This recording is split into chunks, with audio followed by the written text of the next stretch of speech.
뭔가 어설픈 듯 하면서도 경수 앞에 갔을 때는 갑자기 헐떡이는 듯한 모습을 보이고 있는 영숙. 많은 분들은 영숙이 자기 서사에 취한 사람이라고 봤을 것 같습니다. 물론 저도 그 해석이 타당하다고 봅니다. 그런데 하나 뭔가 캥기는 게 하나 있습니다. 정말로 자기 서사에 취한 사람이라면 혼자 있을 때도 다른 사람이 없을 때도 비슷한 모습이 나와야 하거든요. 그런데 영숙의 그런 모습들은 경수가 자신을 보거나 혹은 여성들이 자기와 함께 있을 때 상처와 힘듦이 더 강조되는 것처럼 보였습니다. 그렇다면 정말로 영숙은 다른 사람을 신경 쓸 여유가 없을 만큼 자기가 만든 이야기에 취한 걸까요? 아니면 어쩌면 다른 사람들이 봐주는 자기 모습에 취하고 있었던 건 아닐까요? 힘든 모습이 누가 보고 있느냐에 따라서 달라지는 것처럼 보인다면 말입니다. 이번 시간에는 그러한 영숙에 대해서 심도 깊게 들여다보도록 하겠습니다. 본격적으로 시작하기 앞서 구독과 좋아요 하이프 가볍게 한 번씩 부탁드립니다. 자, 이번 나는 솔로 31기 7화의 주인공은 영숙님인데요. 여자들끼리 따로 방에 모여있을 때 은근슬쩍 누군가가 나 건 거 아니야? 라는 식의 발언을 하는 것도 그렇고 여러 가지로 쎄한 모습을 계속해서 보여왔습니다. 이러한 영숙에 대해서 한 번 더 깊게 들어가 보겠습니다. 여러분들은 영숙을 어떻게 이해하고 계십니까? 가장 깔끔하면서도 지금 이야기를 한다면 영숙이 자기 서사에 이제 취한 사람이다. 지금 영숙은 나는 지금 경수랑 잘 되고 있는데 우리 순자가 끼어들어갖고 내가 지금 경수랑 잘 안 되고 있네? 이거는 순자가 잘못하고 있는 거야. 자, 그런 이유로 영숙이 경수 앞에서 이제 헐떡이고 뭔가 아픈 듯한 이제 모습을 보여서 열심히 뛰었고 또 상처를 입은 자기 자신에게 취했다. 라고도 볼 수가 있을 것 같습니다. 그래서 영숙이 했던 말, 뭐 영광이 상처, 내가 멋있지 않아 라고 했던 말들이 그 근거로도 볼 수가 있을 것 같고 저는 그 해석이 상당히 타당하다고 생각을 합니다. 실제로도 영숙은 계속해서 말하죠. 나 멋있지 않냐고. 그런데 말입니다, 여러분. 이 해석에 조금 아쉬운 부분이 하나 있습니다. 자, 무슨 말이냐면요. 상당히 합리적인 해석이고 또 많은 분들이 그렇게 생각하시는데 제가 또 어기장을 놓는 것 같아서 죄송하지만요. 어떤 부분이 아쉽냐면요. 여러분, 자기 서사에 취한 사람들의 특징은요.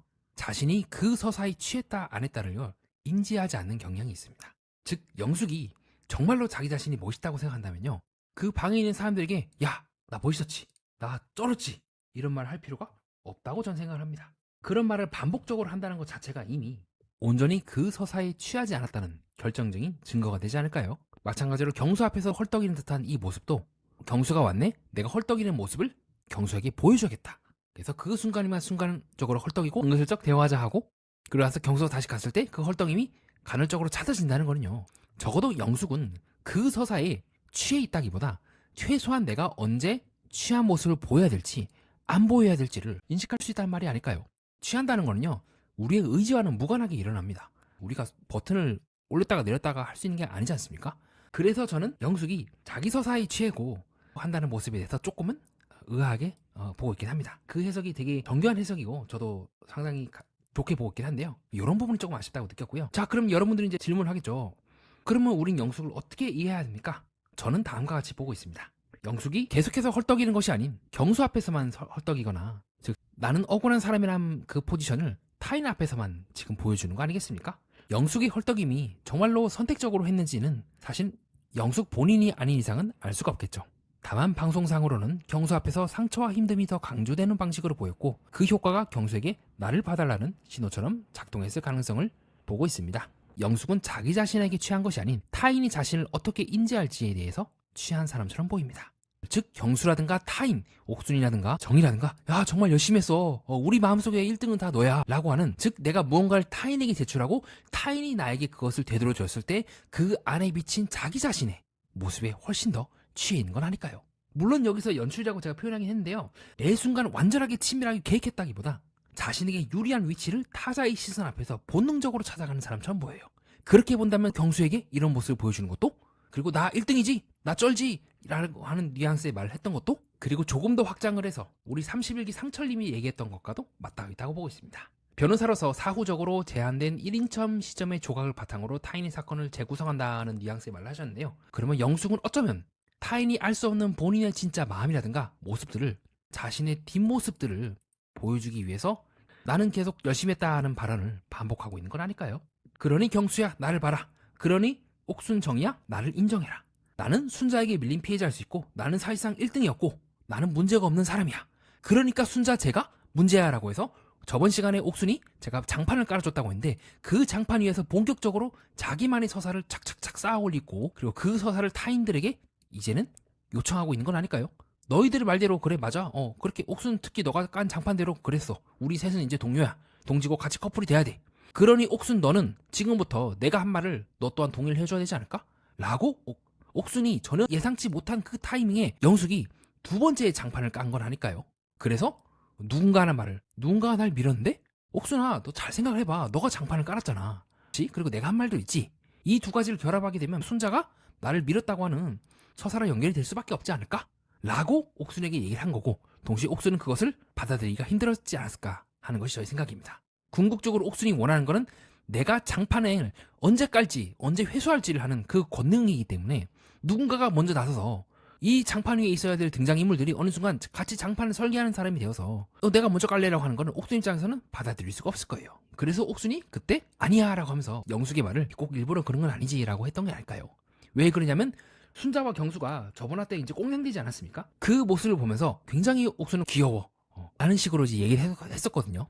그리고 나서 옥수는 여자들한테 가서 야 내가 봐보니까 지금 야 순자가 완전 경수를 다 거의 빼앗다시피 했는데 라고 장판을 깐단 말이죠. 근데 영숙이 장판을 까는 거는 거부합니다. 그런 측면에서 봤을 때 옥순이 끝끝내 영숙의 말을 받아주지 않고 꼭 일부러 그런 건 아니겠지라고 꺾은 이유는 옥순 또한 순자를 불편한 사람으로 보는 분위기까지는 만들었지만 순자가 실제로 발을 걸었을지도 모른다 하는 주장까지 받아들이게 되면 돌이킬 수 없는 프레임에 올라타게 됩니다. 그리고 그 프레임은 옥순이 의도하고 주도적으로 만든 것도 아니죠. 그래서 옥순이 그 선은 넘지 않은 것으로 보입니다. 즉 옥순이 원래 깐 장판은 순자가 계속 경수 옆에 붙어있다, 영숙이 말을 못 걸게 할 정도로 꽉 붙잡아두었다는 분위기였는데 영숙은 그 위에 그러면 내가 넘어진 것도 순자 때문일지 않냐라는 두 번째 해석을 옥순의 판 위에 깔려고 했던 게 아닐까요? 조금씩 영숙의 말이 방 안의 분위기를 다른 방향으로 끌고 가는 지점이라고 보았습니다. 이렇게 여자들에 대해서 충분히 서사를 쌓아둔 다음에 경수에게 가서 딱 얘기하는 순간 영숙은 이제는 경수를 계속해서 바라본 사람이 됩니다. 경수나 본인들이 갖고 있는 룸메들에게만 하는 게 아니에요. 여러분 생각을 해보세요. 왜 영숙이 이때도 그렇고 그 이전에 이불에서 이제 함께 있어갖고 대화를 하던 씬, 요 씬도 4화 때 요 장면도 기억이 나실 겁니다. 먼저 영숙이 순자를 불러요. 그리고 나서 얘기합니다. 내 마음속에는 경수와 영수가 있다. 이때도 마찬가지. 6화 때죠. 서로 눈치를 막 본 다음에 각자 이제 한 번씩 경수와 대화를 즉 뭡니까? 단순히 그가 자기 자신의 서사안에 취해 있었다고만 하기에는 타이밍이 절묘하다는 겁니다. 이 모든 행동들을 보면은 이렇게 깔아놨기 때문에 순자는요 속으로 끙끙 앓을 수밖에 없어요. 뭔가 마음에 안 들어. 그치? 연적이니까. 근데 적어도 영숙이 갑자기 경수를 찾아가서 한다거나 경수가 갑자기 드리프트를 쳐서 영숙에게 한다고 할때라도 순자는 할 말이 없는 거예요. 순자가 배가 아프게 여러 가지로 스트레스를 받았던 주된 요인 중 하나는 자꾸 왜 내가 있는 방에서 옆방에서 저런 식으로 말도 안 되는 행위를 하냐인 거지, 나랑 경수랑 잘 되고 있는데 영숙이 갑자기 끼어들고 뺏었다라고 말을 할 수가 없는 거예요. 영숙님이 의도적으로 알리바이를 만들기 위해서 순자를 찾아간지는 알 수가 없지만 나는 원래 경수였다는 말을 반복적으로 미리 해두면 나중에 경수에게 가더라도 갑자기 끼어든 사람이 아니라 원래 마음이 그랬던 사람으로 보이는 효과가 생기는 것 같습니다. 앞에서 제가 설명드렸던 것처럼 매 순간 완전하게 치밀하게 계획했다기보다 자신에게 유리한 위치를 타자의 시선 앞에서 본능적으로 찾아가는 사람처럼 보여요. 타인이 자기를 보는 그 시선에 연출하는 듯한 느낌을 풍겨줬다는 겁니다. 특히나 무엇보다도 이런 사전에 다 정당화하고 있는 모습들. 나 미리 다 얘기했잖아 순자야. 나 얘기했어. 내가 사전에 다 말했는데 왜 이제 와서 그러면 어떡해? 라고 하는 부분도 그렇고, 영숙이 실제로 그런 의도로 했는지는 알 수가 없어요. 이 모든 것들은 저의 개인적인 이제 추론이니까요. 하지만 영숙의 이러한 반복적인 행동들은 그녀가 타자의 장, 즉 이 집단 내에서 경수의 눈에서 여자들의 눈에서 어떤 위치로 보이려 하는가를 지속적으로 의식한다는 부분도 있다고 말씀드리고 싶습니다. 즉 영숙은 은연중에 다른 사람들의 나를 어떻게 보는지를, 그리고 그 속에서 내 위치가 어디인지를 미묘하게 선점하고 있는 건 아닐까요? 이와 같이 이제 헐떡이는 것도 그 이후에 옥순이라든가 정의, 더 나아가서 그것을 한 단계 더 넘어해서 지켜보고 있는 우리 시청자들, 탐정들이 볼 때 선택적으로 자기 자신의 모습을 보여주고 있는 건 아닐까요? 그리고 3자 데이트에서도 순자와 경수와의 관계에 대해서 계속 언급을 하면서 나는 소외되었다고 말하는 부분도 조금은 뭔가 이상해요. 전체적인 그 맥락, 제가 설명드렸던 그 맥락에서 비춰봤을 때 영숙은 계속해서 이렇게 얘기를 함으로써 정말 내가 소외되었다는 걸 얘기하기보다 경수에게 내가 소외되었다는 이미지를 보여주게 됨으로써 신경 쓸 수밖에 없는 효과를 만든 것은 아닐까. 그것을 영숙이 의도했는지 고의적으로 했는지는 알 수가 없지만 결과적으로는 계속해서 경수가 영숙에 대해서 신경을 쓰게 되었고, 그래서 이후에 슈퍼데이트 쟁탈전 달리기 할 때 경수가 영숙을 찾아오게 되는 연쇄 효과가 일어나게 되었고, 그래서 영수가 경수가 뭔가 다시 일이 일어나고 있는 건 아닐까. 즉 경수가요 단순히 까졌다는 이유만으로 온 것 같진 않아요. 그 전에 순자와의 관계 때문에 본인이 소외되었다는 걸 은연중에 어필을 했기 때문에. 거듭해서 말씀드리지만 그 구조 해석 전체적인 흐름을 놓고 봤을 때 본다면 지금까지 일어난 일들은 반드시 그 앞에서 어떤 일들이 일어나는지를 통시적으로 봐야지만 해석이 가능하다고 보고 있고, 이러한 영숙의 행동도 저는 그 맥락에서 보게 된다면 결과적으로 영숙은 경수에게 챙겨줘야 할 사람의 위치를 얻게 되고 그 위치가 두 사람의 관계를 진전시키는 계기가 되었을지 않을까요? 이러한 관점에서 본다면 그 앞에서 갑자기 영숙이 광수와 데이트를 한 후에 영철에게 찾아가서 하는 말도 설명이 됩니다. 어떻게 보면 그녀는 궁극적으로는 이렇게 영철이 나 자신에 대해서 표현을 해줬는데 내가 거기에 대해서 호응을 해줘야지 내가 괜찮은 사람으로 보이지 않을까라고 하는 어느 정도는 그런 부분을 고려하지 않았을까요? 근데 실수가 있습니다. 바로 광수죠. 그런데 그건 동시에 그녀에게 있어서는 광수를 배려한다거나 광수에게 먼저 손을 내민다는 것은 있을 수가 없는 일일 겁니다. 그렇게 된다면 광수가 피해자가 되고 본인이 가해자가 될 수 있지 않을까요? 그래서 영숙은 안 된다 싶으니까 다시 경수에게 간 거고 연속적으로 그런 일들이 일어난 게 아닐까 현재까지 저는 보고 있습니다. 즉 이러한 영숙의 모습은 경수와 영숙과의 장면뿐만 아니라 반복적으로 그녀가 보여주고 있는 자기 위치를 선점하는 방식으로도 볼 수 있지 않을까 보고 있습니다.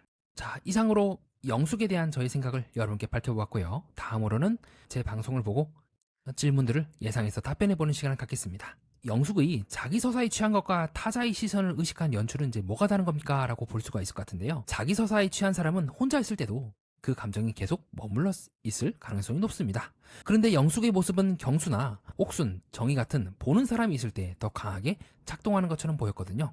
그렇게 저는 영숙이 정말로 자기 안에 갇힌 서사라기보다 타자가 나를 어떻게 봐주기를 바라는지에 맞춘 자기 표시로 해석을 했습니다. 정리하겠습니다. 이번 장면에서 저는 인간관계에서 많이 보고 있는 모습을 언뜻 보았던 것 같습니다. 사람이 관계 안에서 자기 위치를 어떻게 미리 만들어 두는가. 우리는 가끔 나는 원래 그랬어, 나는 이미 말했어, 난 억울했어 라는 말로 나중에 받을 비난이나 칭찬의 길을 조율하는 모습을 보이곤 합니다. 이는 회사에서도 친구 관계에서도 연애 관계에서도 반복되는 것 같습니다. 내가 어떤 사람으로 보일지를 미리 만들어두면 상대는 나중에 반박하기 어려워집니다. 저는 이번 영수님의 말과 행동에서 바로 그 구조를 봤습니다. 타인이 자신을 어떻게 볼지를 굉장히 민감하게 감지하는 것처럼 보이던 영숙. 어쩌면 그녀는 자기 서사에 취한 게 아니라 타인의 시선 안에서 자기의 위치를 선점하려고 했던 건 아닐까요? 이상입니다. 끝까지 봐주신 여러분, 구독과 좋아요, 하이프 다시 한번 부탁드립니다. 소중한 후원을 해주신 분들께 더 좋은 영상으로 보답드리도록 하겠습니다. 연애 프로그램과 인간, 세계의 이면을 구조적으로 해석하는 채널 매니아와 여러분은 뜻깊은 시간을 보냈습니다.